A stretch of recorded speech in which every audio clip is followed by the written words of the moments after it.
രാജ്യം ഇന്ന് രാഷ്ട്രപിതാവ് മഹാത്മാഗാന്ധിയുടെ രക്തസാക്ഷിത്വ ദിനം ആചരിക്കുന്നു. രാഷ്ട്രപതി ദ്രൗപദി മുർമു, ഉപരാഷ്ട്രപതി ജഗ്ദീപ് ധൻകർ, പ്രധാനമന്ത്രി നരേന്ദ്രമോദി ഉൾപ്പെടെയുള്ള പ്രമുഖർ രാജ്ഘട്ടിലെത്തി ശ്രദ്ധാഞ്ജലി അർപ്പിച്ചു.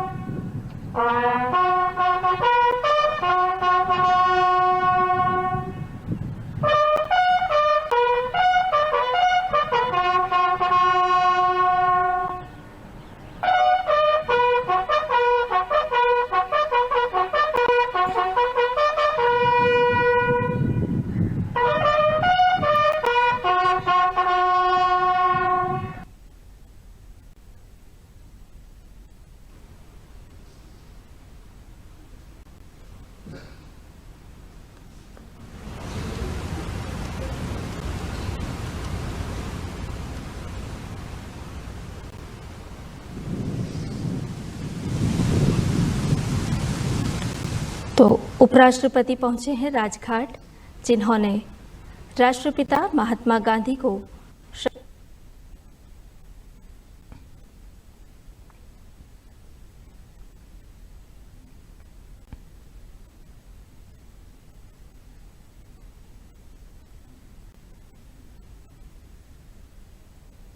രാജ്ഘട്ടിൽ നടന്ന സർവ്വമത പ്രാർത്ഥനയിൽ രാഷ്ട്രപതി, ഉപരാഷ്ട്രപതി, പ്രധാനമന്ത്രി, കേന്ദ്രമന്ത്രിമാർ ഉൾപ്പെടെയുള്ള പ്രമുഖർ പങ്കെടുത്തു.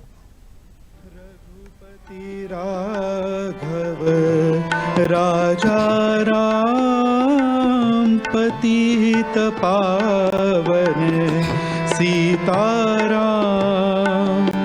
रघुपति राघव राजा राम.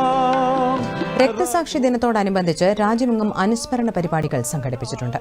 മഹാത്മാഗാന്ധിയുടെ ആശയങ്ങൾ വികസിത ഇന്ത്യ കെട്ടിപ്പടുക്കുന്നതിന് പ്രചോദനം നൽകിയെന്ന് പ്രധാനമന്ത്രി എക്സിൽ കുറിച്ചു.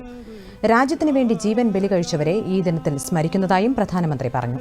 രക്തസാക്ഷി ദിനത്തോടനുബന്ധിച്ച് മഹാത്മാഗാന്ധിയുടെ ജീവിതത്തെക്കുറിച്ചുള്ള പ്രത്യേക പ്രദർശനം journey of the Mahatma through his own documents രാജ്ഘട്ടിലുള്ള നാഷണൽ ഗാന്ധി മ്യൂസിയത്തിൽ സംഘടിപ്പിച്ചിട്ടുണ്ട്.